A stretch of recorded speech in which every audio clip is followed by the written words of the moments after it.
111 of the House of Commons Standing Committee on Access to Information.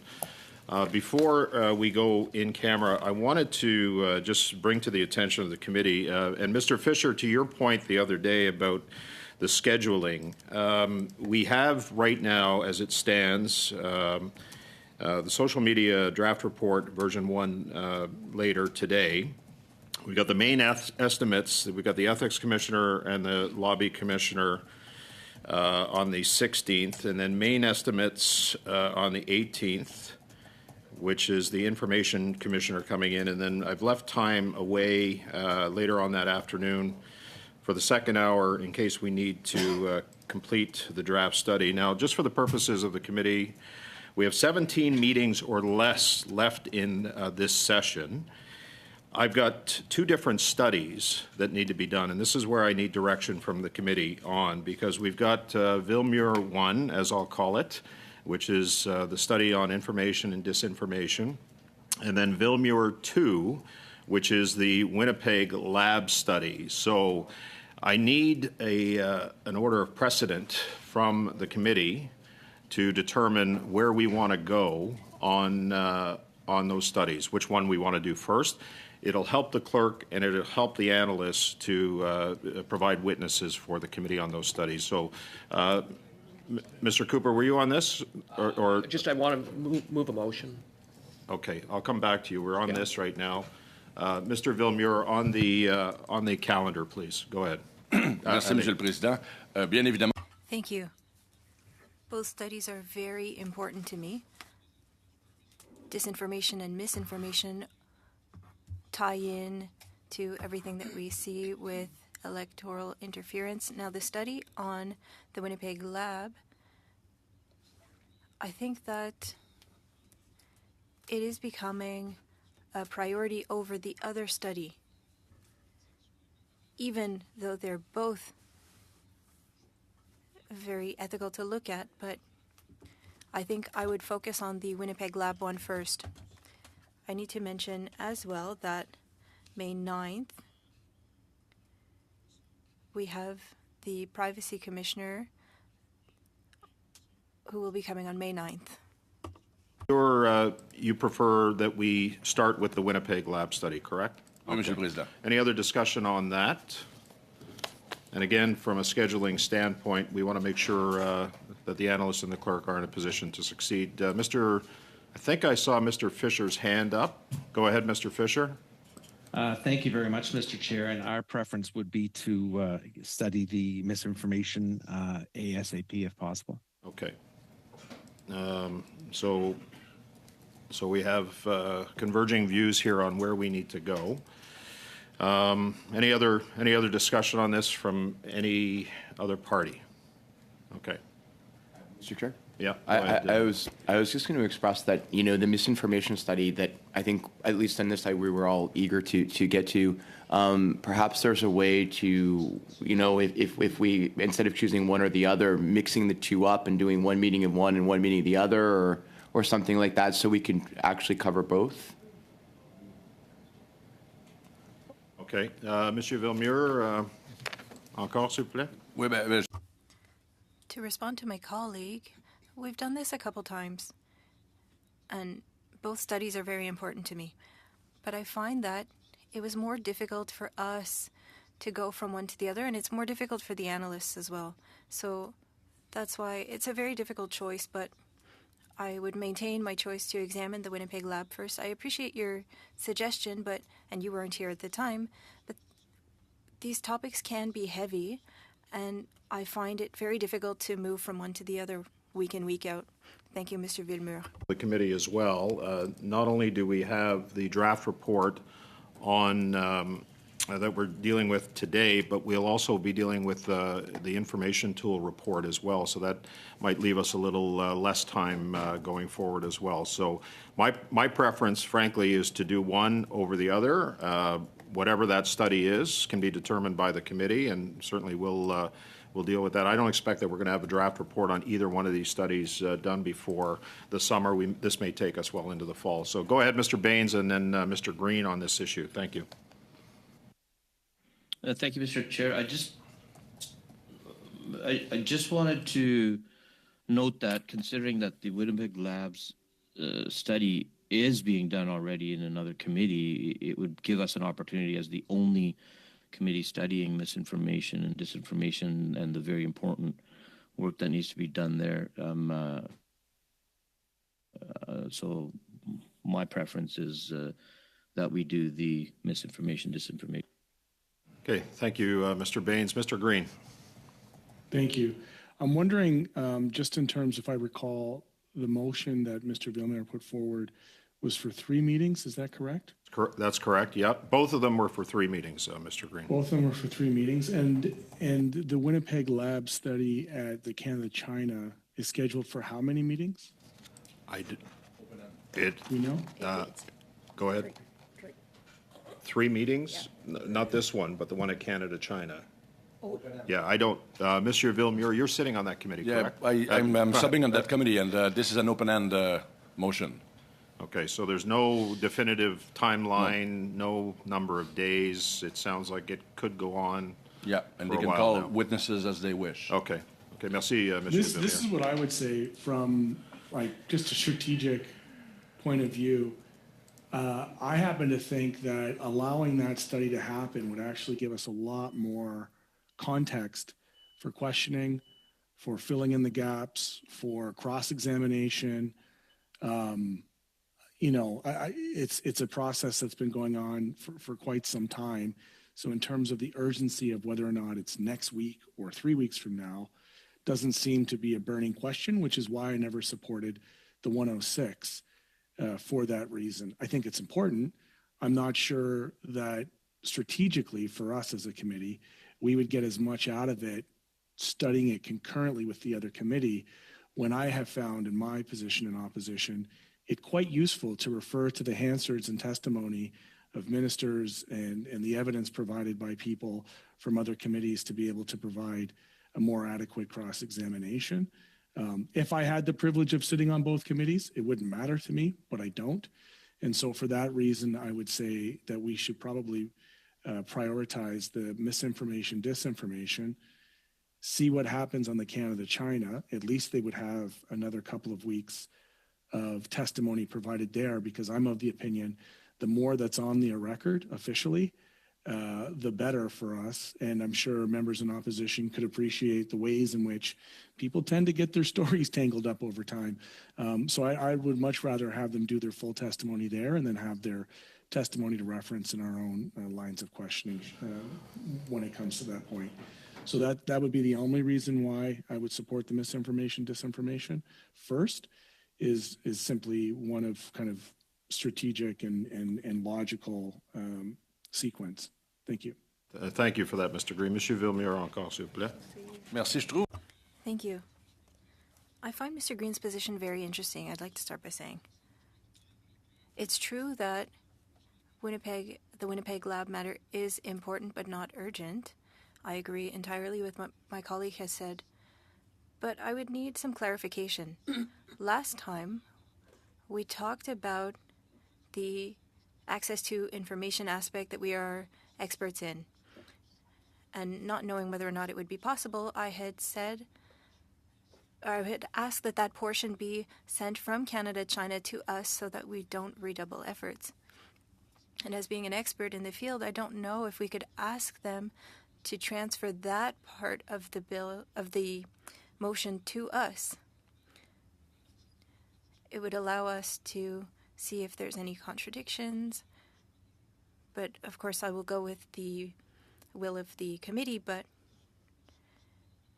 if we put this to the fall, it's a little bit too far. That's a significant concern that I have. Monsieur Villemure, just for clarification, we cannot compel Canada-China to send us information. That's something that obviously we'd have to be following. The thing that I'm looking for right now is just an issue of priority. Mr. Green, I see your hand up on the topic. Go ahead. Yeah, I understood. If it's 3 meetings, we're just in April now. I'm not suggesting that this would go to the fall. Yeah. I'm suggesting we would do a week and a half of this, and then we would get on to it. So, or even if it was 2 or 3 weeks, like we have until June in the city, so. so when we're I talking about an 8-week stretch. Yeah, when I talked about referring it to the fall, perhaps the report and the drafting of that report might happen in the fall. I see us in a situation where we're going to end up dealing with these two issues. I just needed to know which one was first and which one was second. So we could, if we wanted to, start on April 30th on either one of these. Continue again on the 2nd, and then the 7th of May as well. So that would take care of 3 meetings on either this one or the other one. So I just need direction from committee. I don't think we have consensus at this point, but I'm looking to get some consensus. If you want me to do the misinformation study on those 3 dates that I just proposed, and then come back on the 21st, 23rd, and 28th of May with the Winnipeg lab study, we could do that if you wanted to. So are you okay with this? Vous êtes dans l'accord avec ça? Je suis d'accord avec ça. I agree with that. I have consensus on that. I need to know from everyone. Mr. Green? Okay, and okay, so we're good. So that gives us clear direction. The 30th of April, 2nd and 7th of May, we will be doing the misinformation study, and then we will start with the Winnipeg lab study on the 21st, 23rd, and the 28th of May, just so that everybody's clear. Okay?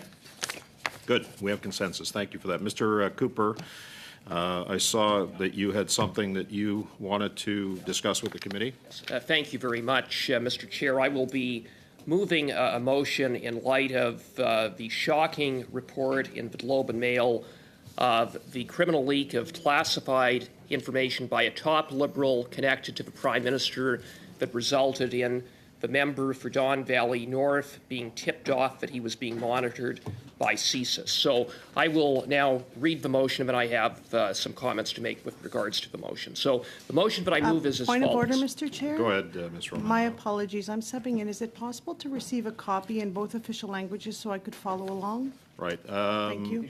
I'll let him move the motion. I'll let him move the motion, and then on that point of order, Chair. go ahead. So we've got some parachutes have just landed in the room, and it's customary. Excuse for me. Are members- you referring to me as a parachute? It's customary. That is very disrespectful. So is interrupting people, Sherry. It's customary. I for have the members- floor. I have a You point do of not- order no, you do not before have the a- chair you do- asking for you a do- copy of he- the motion. He gave me the floor. Just hang on a sec, Michael. This is not how this works, Chair. You recognized me, and so I'm going to finish my point of order. The point of order is that it is a practice now where Liberal members look to interrupt Conservatives when they have the floor. And Mr. Cooper hasn't even moved his motion, and they're already trying to silence him and shut him down when he's looking to move the motion. Okay, so thank you. they've created great disorder. Thank you, They've Mr. created Barrett. great disorder. I'm going to ask that everybody just calm down here. Mr. Cooper has the floor. I appreciate your point of order. I'm going to ask Mr. Cooper, once he moves that motion, to make sure that the clerk has a copy of the motion in both official languages. Okay, so just to be clear. Mr. Cooper, go ahead with your motion. So the motion is as follows, Mr. Chair. Given that media reporting states that a Liberal Party member informed the Liberal candidate for Don Valley North that he was the subject of a CSIS investigation in 2019, and that this information could only be obtained from classified national security briefings, with the leak undermining the work of Canada's intelligence agency and violating Canada's national security laws, and that since only select individuals in the Liberal government and Liberal Party would have received this classified information from CSIS and would have been responsible for sharing this information, the committee called the following witnesses: National Director of the Liberal Party, Liberal Designate for the Site Task Force, Azam Ismail, Liberal Designate for Site Task Force, Braden Cayley, Liberal Designate for Site Task Force, Matthew LaFrance, Liberal Campaign Director, Jeremy Broadhurst, former Chief of Staff to the Minister of Public Safety, Marcy Sirks, former Chief of Staff to the Minister of Public Safety, Zita Estravas, former Chief of Staff to the Minister of Democratic Institutions, Rob Jameson, Deputy Chief of Staff to Prime Minister Brian Clow, Director of CSIS David Vineau, a Commissioner of the RCMP Michael Duhem, National Security and Intelligence Advisor to the Prime Minister Nathalie Drouin, and other witnesses deemed relevant by the committee. Thank you. Motion. That's fine. I want to make sure, so thank you for the motion, Mr. Cooper. I'm going to rule that the motion is in order. We are in committee business. I want to make sure, to be fair to the other members of the committee, that they have a copy of it in both official languages. I understand that the clerk, you're working on that right now? Yes, I sent it to translation. So when we come back, I'm going to give you the floor. Mr. Cooper, I'm going to suspend for a couple of minutes to ensure that all members have a copy of it, okay? Thank you. So the meeting's suspended.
to order. The translated copy of the motion has been shared among members of the committee. And just for the benefit of the committee, when we're dealing with motions that are going to be moved, as a matter of courtesy, I would like, as the chair, and I know the clerk would as well, that they're received in both official languages, because we just, 25 minutes of our time was just spent translating this document.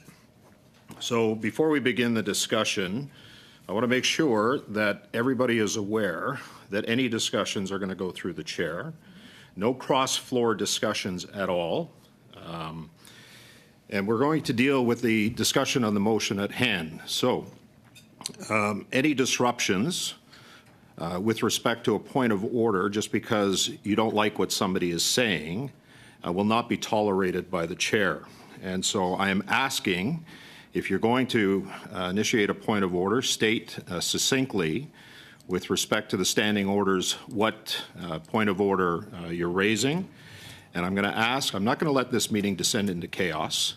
I'm asking that everybody act like adults, because if there is significant disruption, I will suspend the meeting. So, with that, we're going to discuss the motion as presented by Mr. Cooper. I have a list. Mr. Cooper is going to go first. Mr. Brock.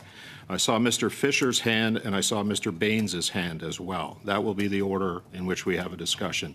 Mr. Cooper, you have the floor. Go ahead. Point of order. Oh, sorry, Mr. Gerritsen. Yes, you have a point of order. Go. So succinctly, as per your direction, Mr. Chair, I'm referring to Standing Order 108, subsection 3, subsection H. Again, if you're going to look that up, it's 108.3H. And it specifically says that the committee's mandate is to study matters related to reports of the Office of the Information Commissioner of Canada, the Office of the Privacy Commissioner of Canada, the Office of the Commissioner of Lobbying of Canada, and the Office of the Conflict of Interest and Ethics Commissioner pursuant to the Conflict of Interest Act. Matters related to the Conflict of Interest Code for members of the House of Commons are studied by the House of Commons Standing Committee on Procedure and House Affairs. It actually puts that part in parentheses. It goes on to say the committee can also study any legislation or regulation or propose initiatives that relate to access to information and privacy and ethical standards relating to public office holders. So what I am suggesting to you, Mr. Chair, is that this motion is out of order because it does not fall under the mandate of the committee. And this issue is actually currently being studied at PROC, where Mr. Cooper, Ms. Romanato, and I sit. I mean, if we almost have more PROC members here than we do ethics, to be completely honest. And I would encourage this discussion and study to continue on in the place where Mr. Cooper himself, who isn't a member of this committee either, moved that in PROC. So I would suggest to you that based on what I said, based on the standing order that I referenced that you requested, this motion is not in order and you should rule it out of order. I appreciate that, Mr. Gerritsen, that intervention. I did rule that the motion was in order for several reasons, not the least of which is the what I consider to be the mandate of the committee, access to information, privacy, and ethics. I also ruled on the basis that our committee did study foreign interference and presented a report to Parliament, and I believe that this is an issue that is within the mandate of the committee. So I appreciate your point of order. Go ahead, Mr. Cooper, you have the floor. Thank you very much, Mr. Chair. Point of order, Mr. Chair. I'm sorry. I had mentioned to you I may have something to supplement before. I did not hear that, Mr. Housefather. Sorry, I had done that before, but okay, I didn't hear that. Of course. So, are you rising on a point of order? Yeah, I had just a small supplement to the point made by Mr. Gerritsen, Mr. Chair. Go ahead. There's no allegation in this motion of foreign interference, nor is there any allegation related to the ethical standards related to public office holders. If there is any ethical violation, it would be by a non-public office holder. So again, Mr. Chair, I respectfully would request that you identify what within the mandate of the committee actually relates to the motion proposed by Mr. Cooper. Thank you. I'm sorry.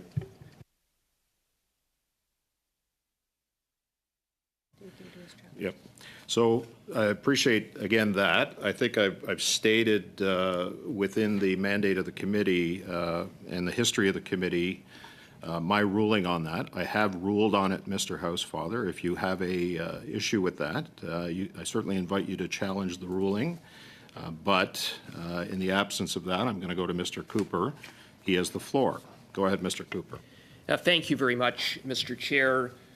For years, the Prime Minister has attempted to cover up his knowledge of Beijing's interference in our elections, interference that benefited himself and the Liberal Party, as well as attempting to cover up and misstate the facts about what he knew and what Beijing did to support the candidacy of the now sitting member for Don Valley North, who the Prime Minister touted was a member of his team, interference that Beijing engaged in to advance Beijing's interests and also benefit the Prime Minister.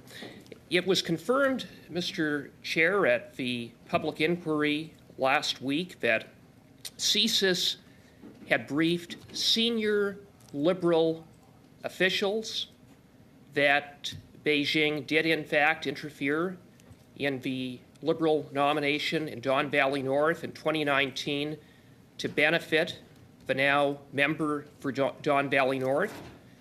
And we know that the Prime Minister was informed about the contents of that CSIS briefing. And in the face of the knowledge that the Prime Minister had that Beijing interfered to assist the now member for Don Valley North, then the Liberal candidate for Don Valley North, what did the Prime Minister do?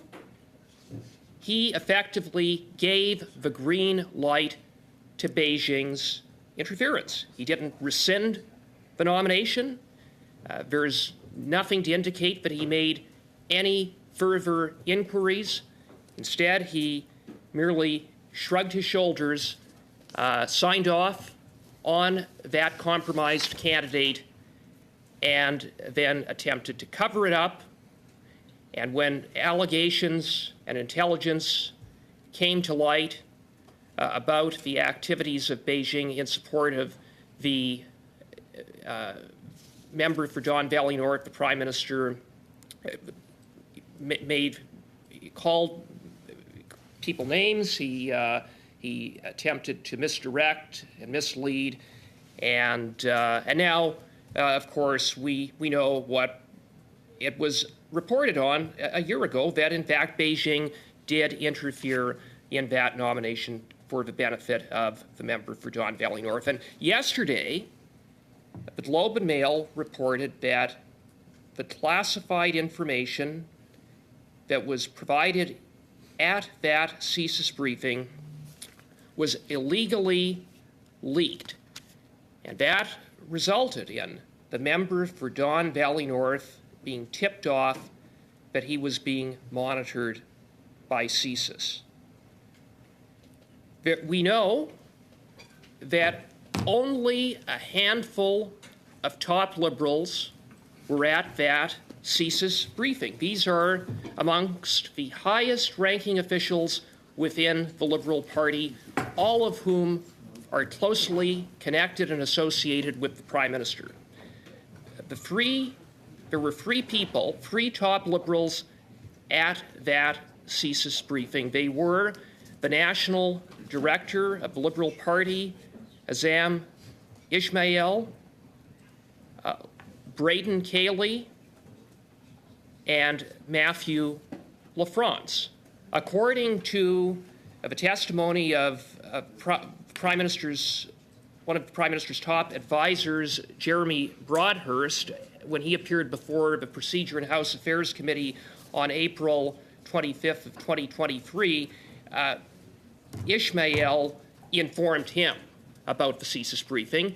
Broadhurst did have the requisite security clearance. So we know there were only 4 people, 3 of whom were directly briefed, a 4th who received the details of that briefing, and then we know that the following day, the Prime Minister was briefed by Jeremy Broadhurst. So there were 5 people, 5 top Liberals, including the very top Liberal himself, the Prime Minister, who were briefed and had the details of that classified information.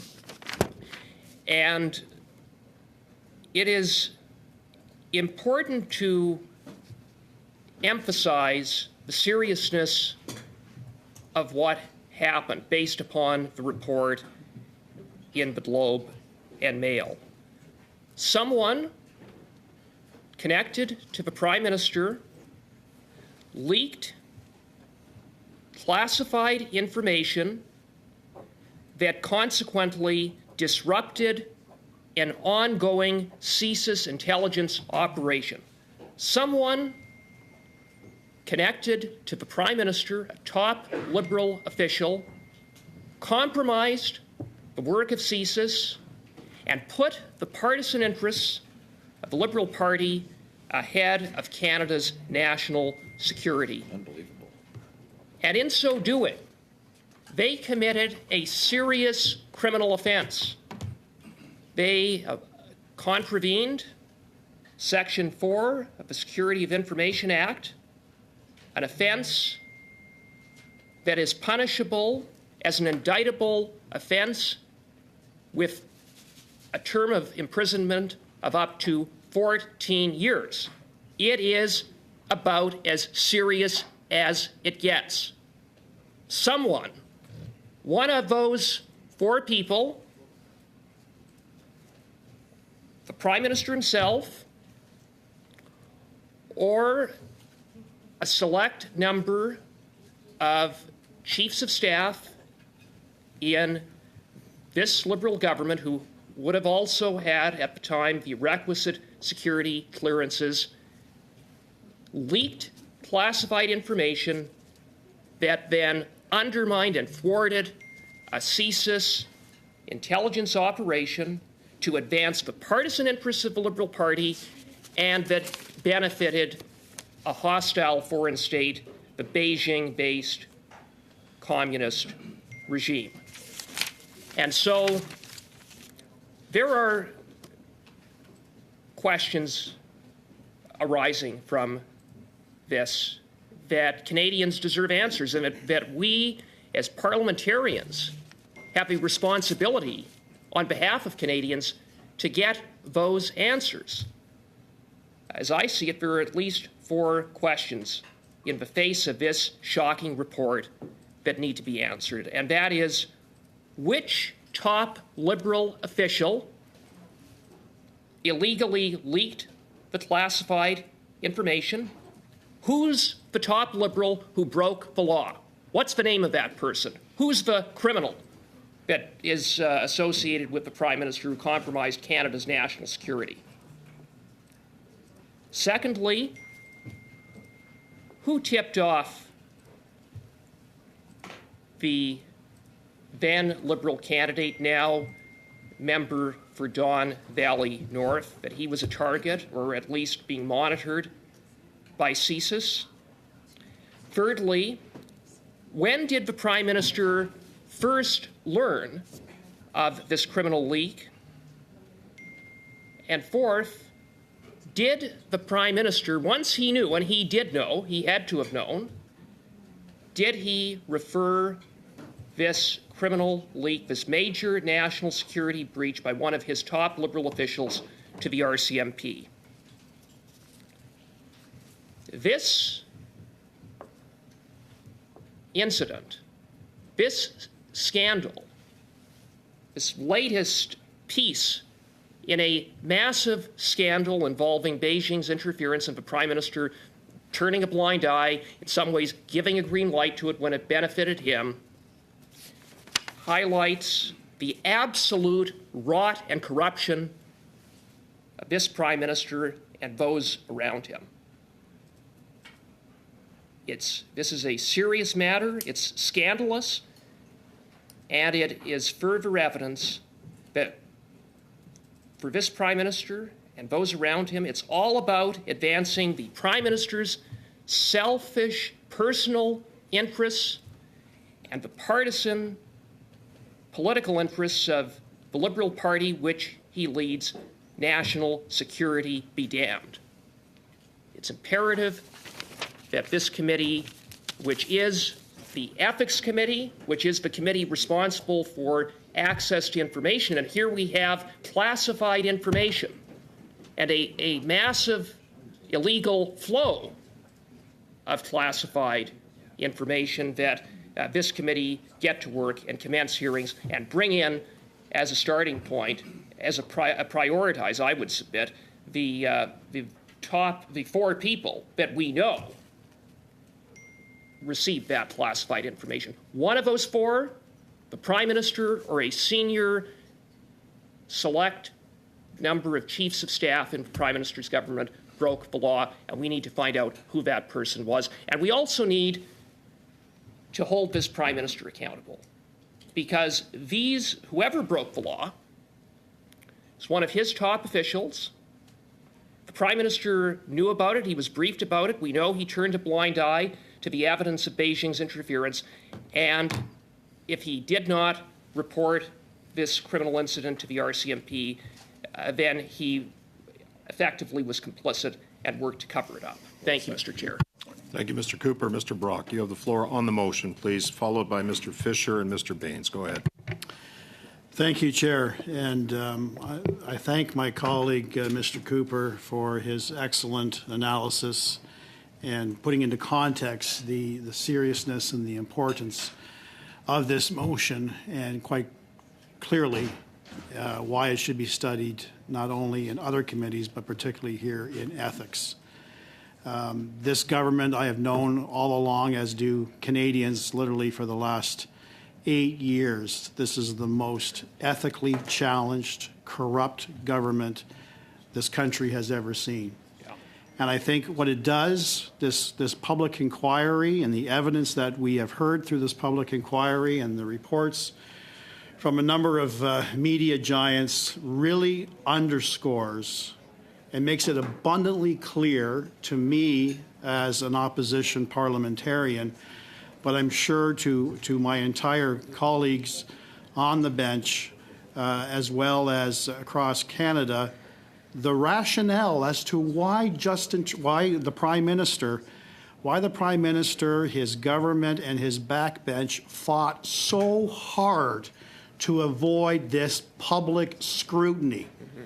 We always knew that there was a fire to this raging smoke, this smoke screen, and it brings it really home to me personally, given all the work I've done on a number of committees, but particularly in relation to the foreign interference angle, as to why he handpicked the Special Rapporteur David Johnston, who had access to the same information that the Justice is now receiving, but clearly had a different focus as he was receiving the information, and a different focus in terms of his report, that in his view, irregularities wasn't sufficient enough to raise the red flags.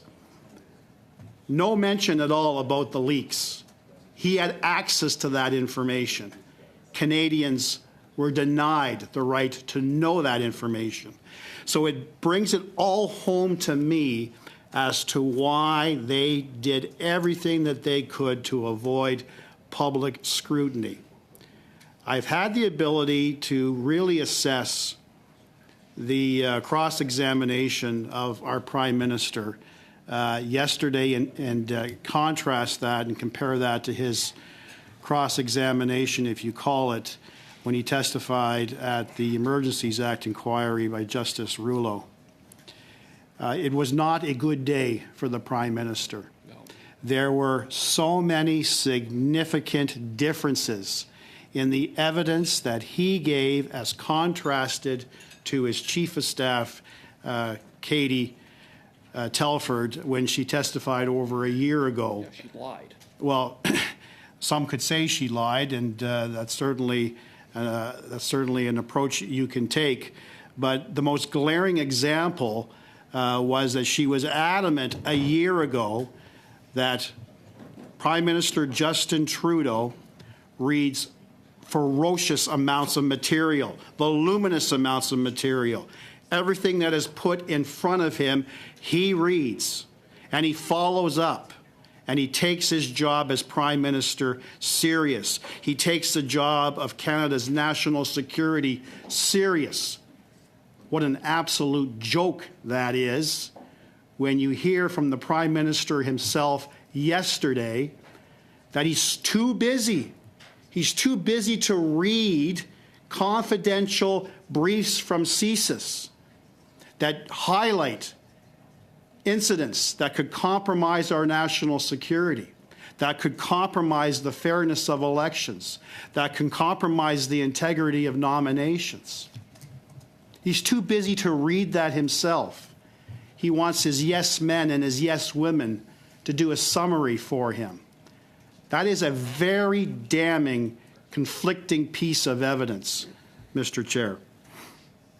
And now to hear that there was a top Liberal staffer who reported directly to the Prime Minister, who leaked classified, sensitive information, compromising, as Mr. Cooper has indicated, compromised the CSIS investigation.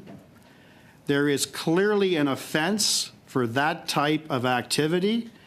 Section 4 of the Security of Information Act spells it out in plain language that a person who holds that confidential information and shares it with another individual, in this case, the member for Don Valley North, has committed an offense under that act.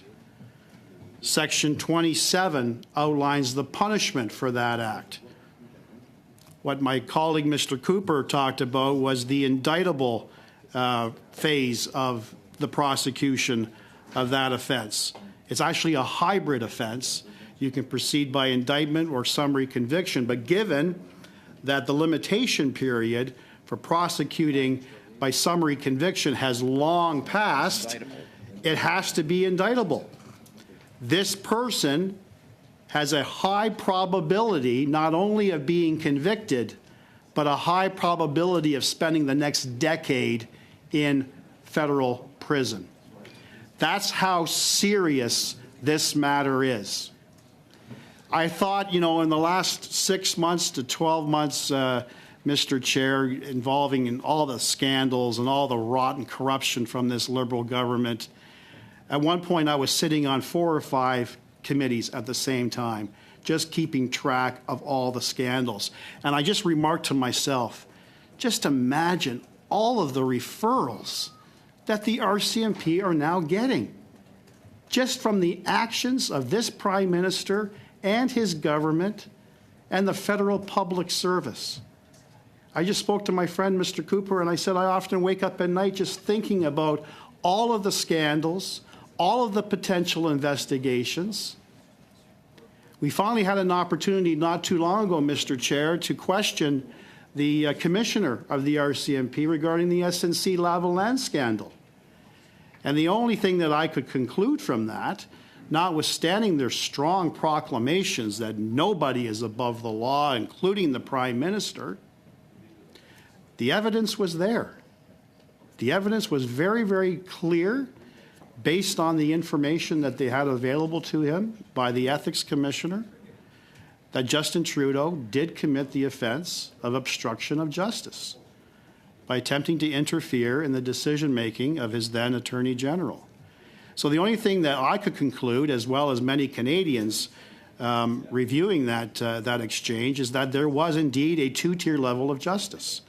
Now, I'm hoping that the RCMP are watching this, that they're following along with the inquiry, that they're reading the press, and that they are gaining some suspicion. To launch any police investigation Mr. Chair, there has to be some suspicion. To lay a criminal charge under the Security of Information Act is a low threshold. Do the RCMP have reasonable and probable grounds, a very low standard to proof beyond a reasonable doubt for conviction purposes? Do they have reasonable grounds to believe that a top Liberal insider, political staffer who reports directly to Justin Trudeau leaked highly sensitive, classified information from CSIS? I think based on the evidence that we have heard in this inquiry, that threshold has easily been met. So I would hope that given their reservations, that no prime minister in the history of this country has ever been charged with a criminal offense, that they would cast aside their reservations and their political reluctance to look at the prime minister as a suspect worthy of criminal prosecution and actually go after this sole person who is responsible for this leak.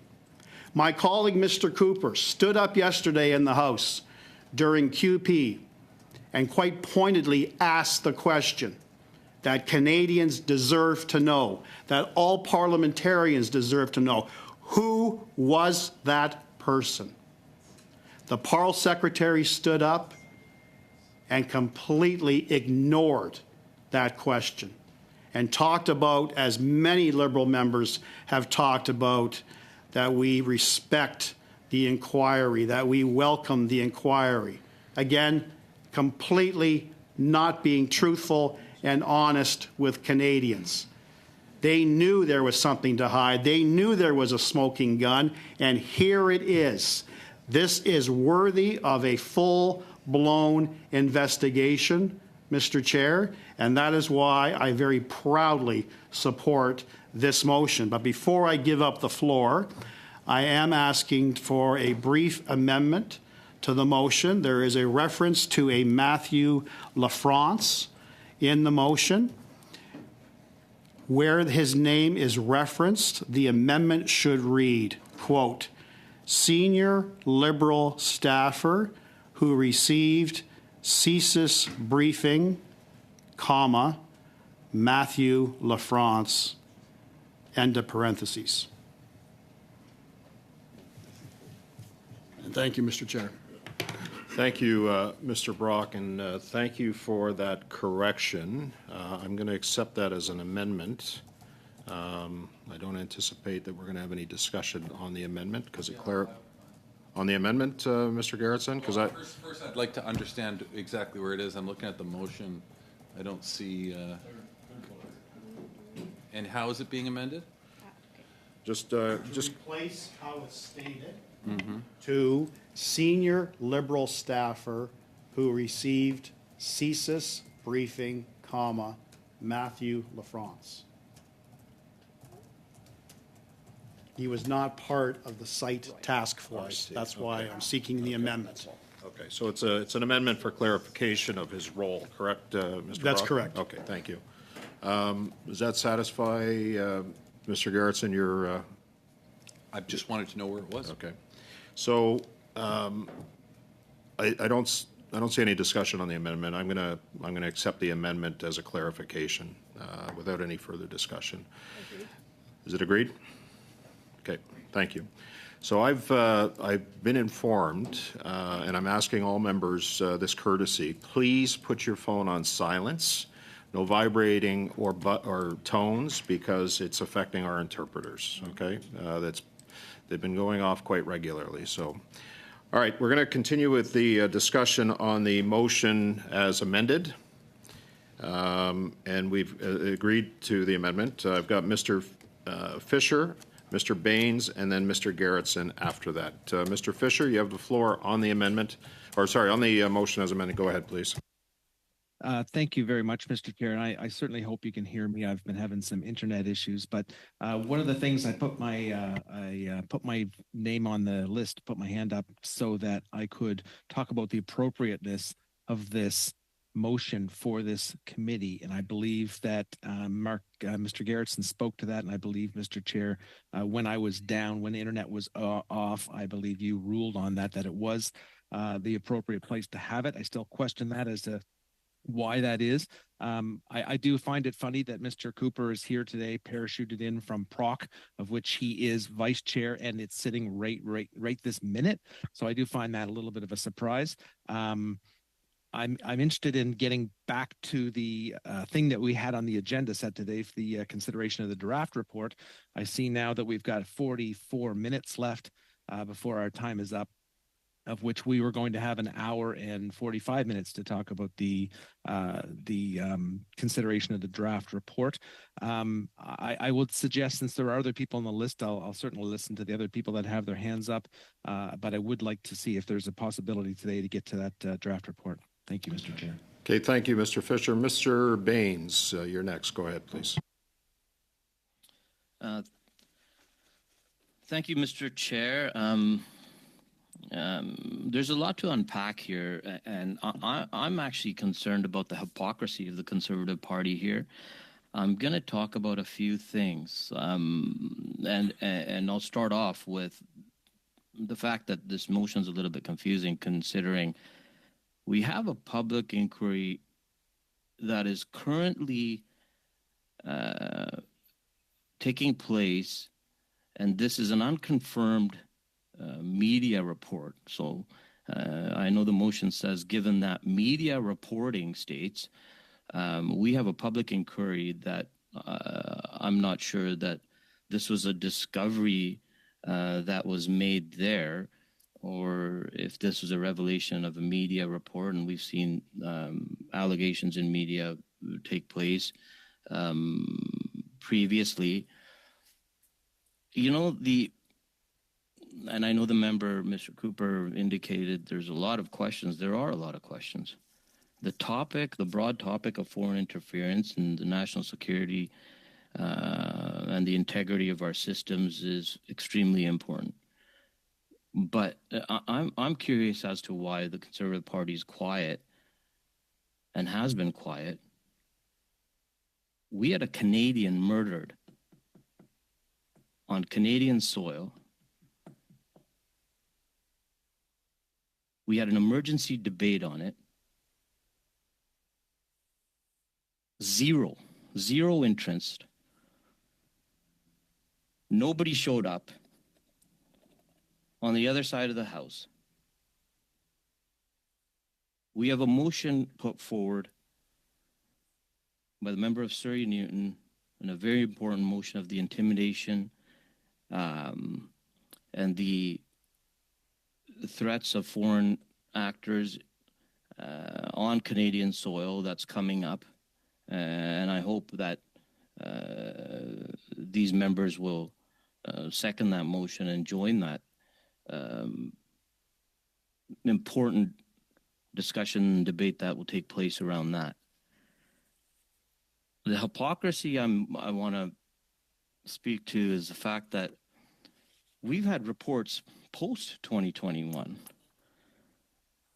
Nomination of member of Oxford. We've had issues stated by, we've even had the former leader of the Conservative Party indicate that, made claims that him being ousted as a Conservative leader, there was foreign interference. And this is recent. There's been issues of Iran interference in the Richmond Hill CPC race nomination recently. And more importantly, the member from Calgary Heritage and his strong relationship with the Prime Minister of India goes back many years, where he helped produce a news report claiming that Pakistan was involved with the Sikh separatist movement, and if you look at some of the information surrounding his history, I would like to, raise his relationships with the New Delhi-based Observer Research Foundation, Indian think tank set up with funds from Indian oil giant Reliance Industries. And the member from Calgary Heritage helped produce a controversial report by former CBC reporter Terry Molesky, alleging Pakistan secretly created a Sikh separatist movement, and the report was amplified by official Indian government accounts and which triggered a backlash in the Sikh diaspora community here. Silence on the other side, nothing. So the topic is extremely important, but media allegations, which clearly this motion is based on, a media allegation, nothing revealed in this public inquiry that's currently going on, which is extremely important, and we need to know that if these allegations are real, then bring this all forward. Why is there silence on the other side about these issues that I'm raising right now? And why is there silence? So I know Mr. Cooper talked about questions. Which top conservative is turning a blind eye to these concerns in their nomination battles that they're having? If you look at even their leadership race, there was allegations of foreign interference from India. So you have Iran, India, China. All of these issues are currently being studied in this public inquiry that's taking place. They're being investigated. And if there are allegations to be found to be true, then the RCMP will step in.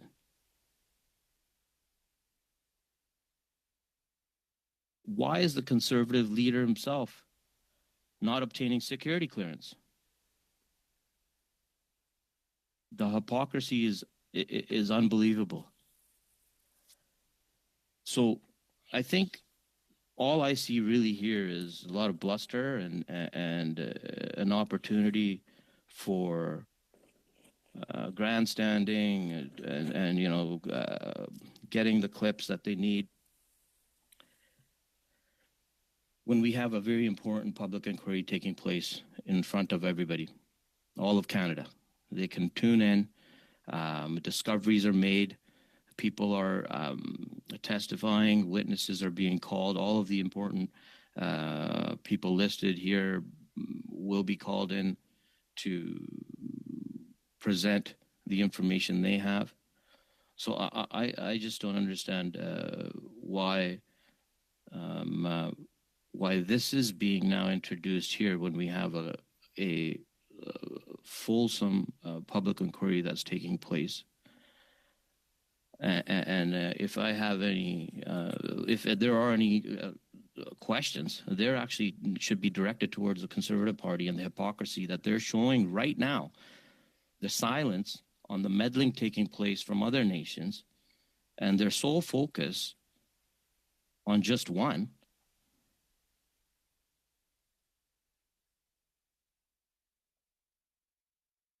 So are you done, Mr. Baines, or I just heard a pause there? Are you good? I am paused. Are we allowed to pause? Yeah, no, it was just you are allowed to pause. It was an extended pause, and I was wondering whether you're done, but you have the floor. Continue, please. Thank you. I just want to state that I think the members opposite, often come in, table drop motions so they can repeat the practice lines, talk about the corruption. What about the corruption or the silence and the hypocrisy that we're not, that if you want to hold one party to account, hold yourself to account. There's accountability should be across all aisles. Why don't we ever? I know that members opposite have raised issues around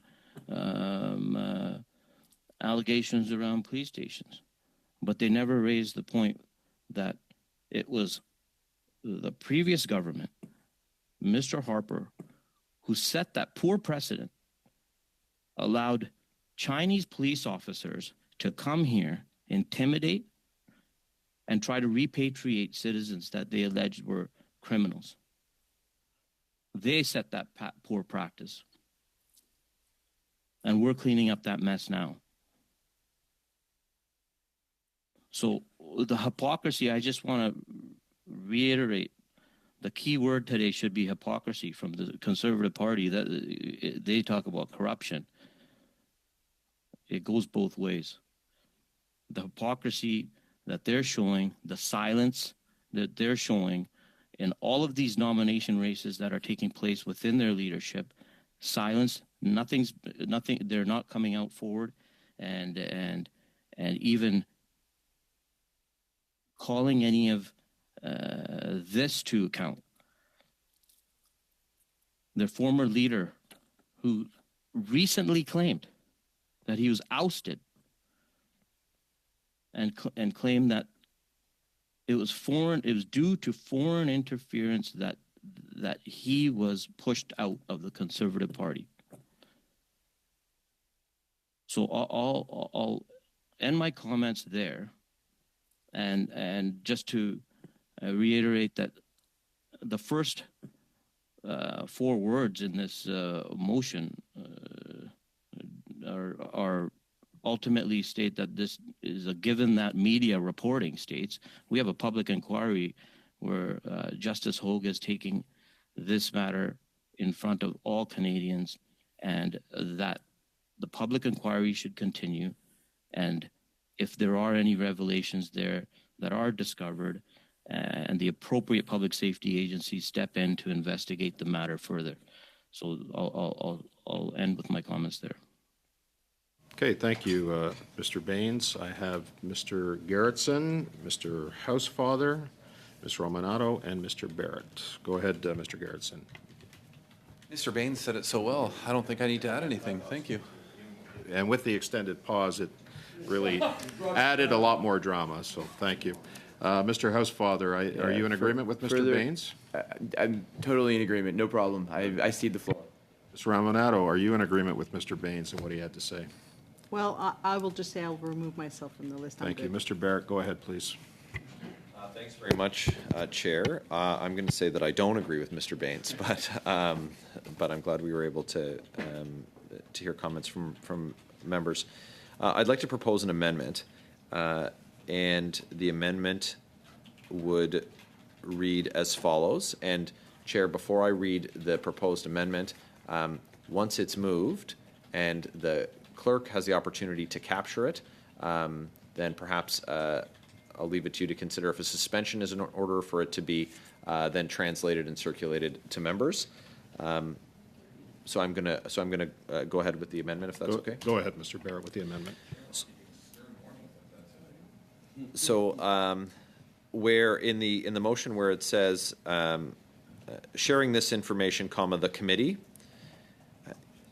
it would strike the words "call the following witnesses" and read "direct the chair of the Standing Committee on Access to Information, Privacy and Ethics to write to the chair of the Standing Committee on Procedure and House Affairs and ask the Procedure and House Affairs Committee to consider this matter, including the following witnesses."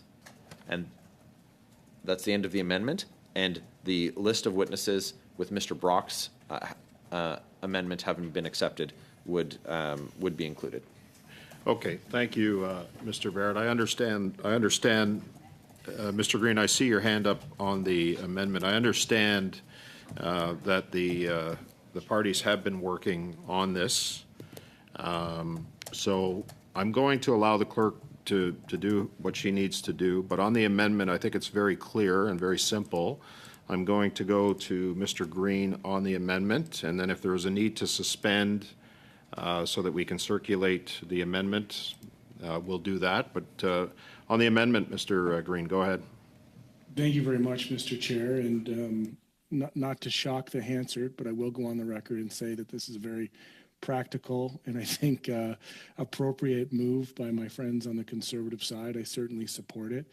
And I think it shows a good faith, particularly, if I'm being very open here, we spent some time discussing our priority of business in the beginning of this meeting in a way that would have set forth the rest of our calendar. And one of the issues that I've had, and I won't be nearly as animated as my last description about Mr. Chong, but is when we have the same things going to multiple committees. And I think what Mr. Barrett has done is eliminated that prospect.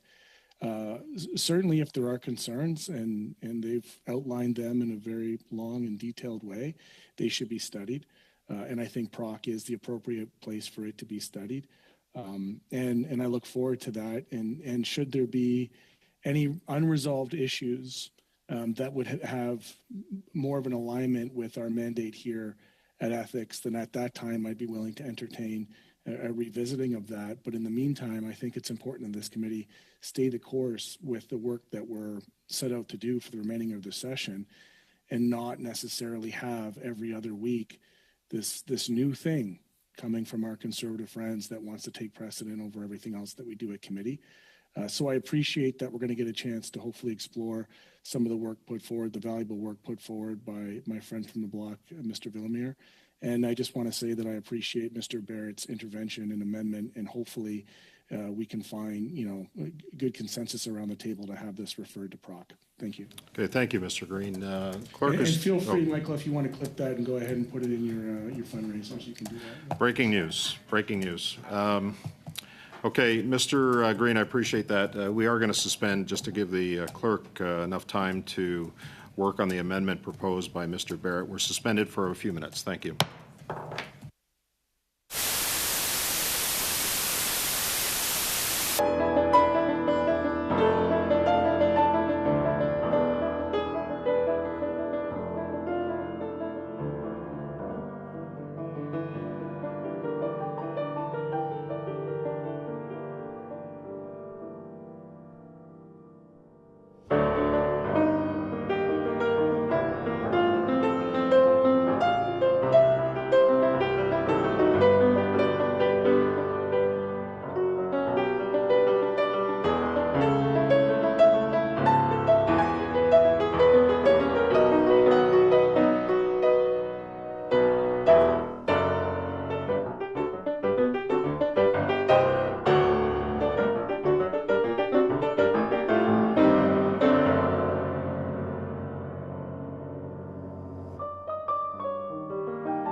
Thanks for your patience, everyone. We wanted to make sure that we got this amendment proposed by Mr. Barrett to everyone in both official languages. So I'm just going to read the amendment one more time, or well, I'll read the motion as amended, okay?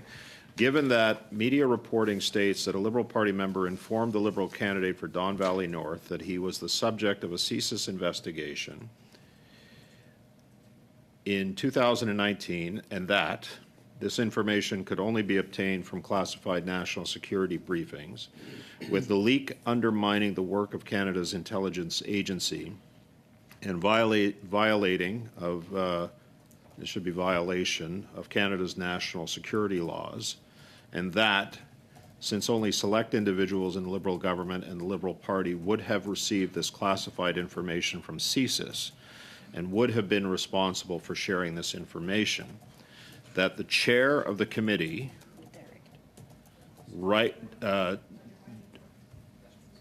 well, this says right. Yeah, Oh, I'm sorry. yeah. That's kind of my mistake Okay. in the track changes. but Direct. That the committee direct the chair of the committee to write. That the chair of the committee direct the chair of, no, that's not right.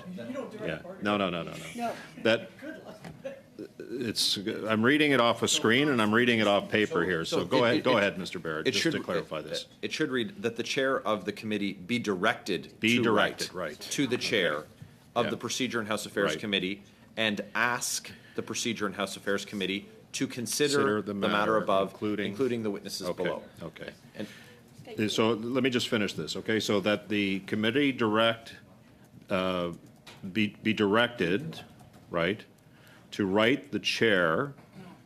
That the chair That, direct that the chair be directed to write the chair of PROC and ask the PROC committee to consider the matter, including the following witnesses. And then that list of witnesses are there. That hasn't changed at all, correct? Okay. Sorry for the confusion. I'm reading off of writing on a paper here. Now, I'm going to go, Monsieur Villemure had his hand up, and then on the amendment, Monsieur Villemure. Écoutez, je vais.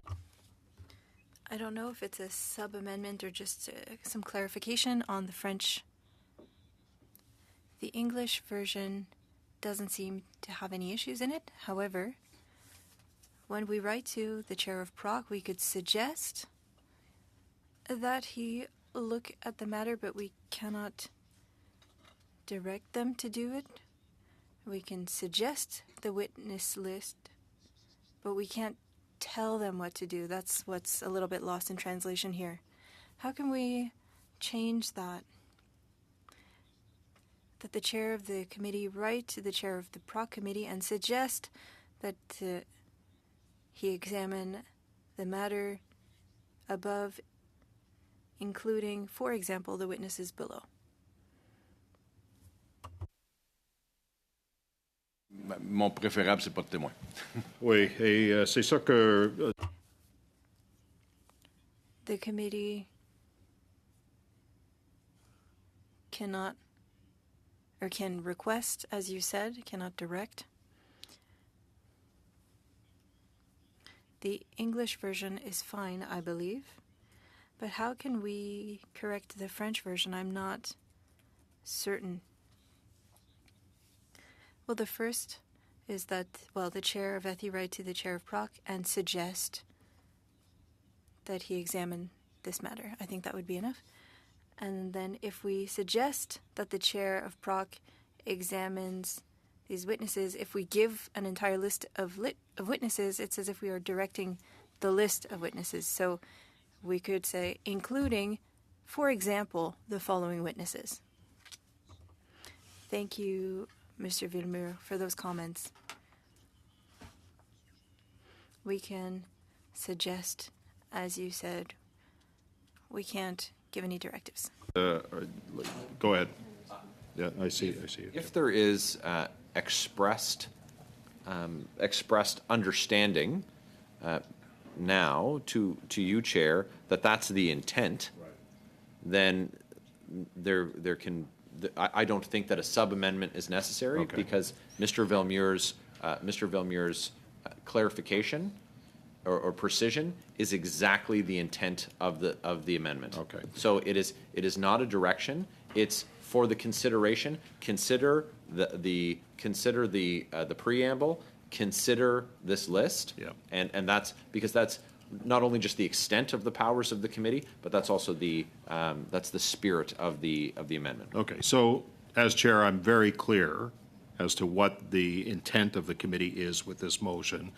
I can, with the clerk and the analysts, work on the appropriate language of the letter, okay, to reflect what the committee is asking me to do based on this motion. That's not a problem. Mr. Housefather, and then Ms. Romanato. Yeah, just Mr. Chair, I listened to the suggestion in terms of Mr. Villemur, and I think that just to be consistent between the English and the French, the word then ask should be suggest also.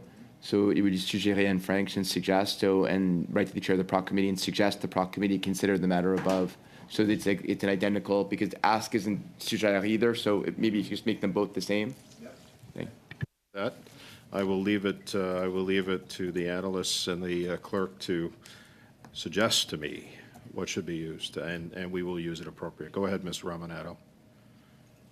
Thank you very much, Mr. Chair, and I agree with Monsieur Villeneuve. So I actually have a procedural question, given the fact that Mr. Cooper, myself, Mr. Garrison actually sit on PROC.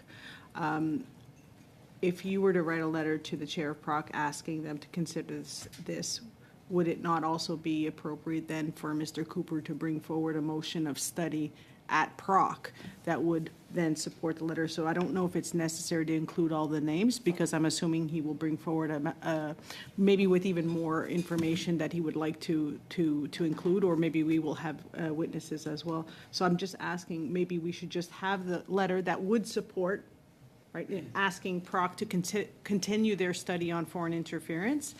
And I'm assuming Mr. Cooper could bring forward the motion to include whatever additional witnesses and any other information that he would like to include at the appropriate time. I don't know. I am assuming he's going to bring a motion anyway. I like the path that we're on. I feel comfortable with the path that we're on. I wouldn't want to be a chair that directs another chair what to do. Ms. Bardish, Ms. Chagger can take our letter as a committee under consideration, and then probably have a discussion with the vice chairs of the committee about where they want to go with this, and then present a motion at the appropriate time at PROC committee. So I would leave it at that from a procedure standpoint. That's what I'm comfortable with right now, and I hope that other members of the committee are in the same comfort zone with that. Okay, so I appreciate that intervention. Mr. Cooper, I saw your hand up. I think it was in relation to this. Okay, I don't see any other hands. I think that we've come to a reasonable resolve on this, and I appreciate the work. First and foremost, understanding the seriousness of this, but secondly, for coming together and working together to make sure that it's directed in a place where I hope that it's disposed of quickly. As Mr. Green said, we do have some work ahead of us on this committee with 17 or less meetings, and I don't want to diminish any less the importance of this issue. You know, we are the Access to Information, Privacy and Ethics Committee. We are an oversight committee that's deemed to hold the government to account, and I hope the same can be said about when and if this ends up at PROC. So, without any further discussion on you're speaking on the amendment? No. Back to the main motion only. Okay. So on the amendment, do we have consensus on the amendment? I believe we do. Okay. So on the main motion as amended, Mr. Housefather, go ahead. Yes, just briefly, Mr. Chair, because I didn't speak before to give my perspective, I think while the inquiry is on, I do not think it is appropriate that the committee be seized with this at this time. So I'm going to be voting against the motion because I think this should wait until the inquiry is over. I think that's the appropriate venue for discussions of this. The member mentioned a number of things. The Conservatives have a lawyer at the committee that can cross-examine the witnesses. These issues can all be raised, and I would have waited till afterwards. And I also don't agree necessarily with the allegations that are set out in the framework. So I'm going to vote against. Thank you. Appreciate that. Any other discussion on the main motion? Go ahead, Mr. Gerritsen. Yeah, I'll just add my comments. I mean, with the directive part of it in the motion, I don't have much of an issue, but it comes to the preamble and everything else that's kind of in there that is where I have an issue. Thank you for that. I can sense that we're not going to have consensus on the main motion as amended, so I am going to ask the clerk to take a vote. No further discussion. Go ahead, Madam Clerk, with the vote. On the motion as amended, Mr. Baines. Mr. Baines. Against. Ms. Homodado. No. Mr. Fisher. No. Mr. Housefather. Mr. Gerritsen. No. Mr. Barrett. Yes. Mr. Brock. Yes. Mr. Cooper. Yes. Monsieur Villemure. Oui. Mr. Green. Yes. Yeas 5, oui 5, nays 5, non 5. Okay, and I'm going to vote in favor, Madam Clerk. Yeas 6, oui 6, nays 5, non 5. Okay, so the motion as amended carries. I don't see any further discussion. I am going to advise the committee that we're going to take up the study on social media at the next scheduled meeting where that study has been scheduled. So as a result, I am going to adjourn for today. Have a great weekend, everyone. Thank you.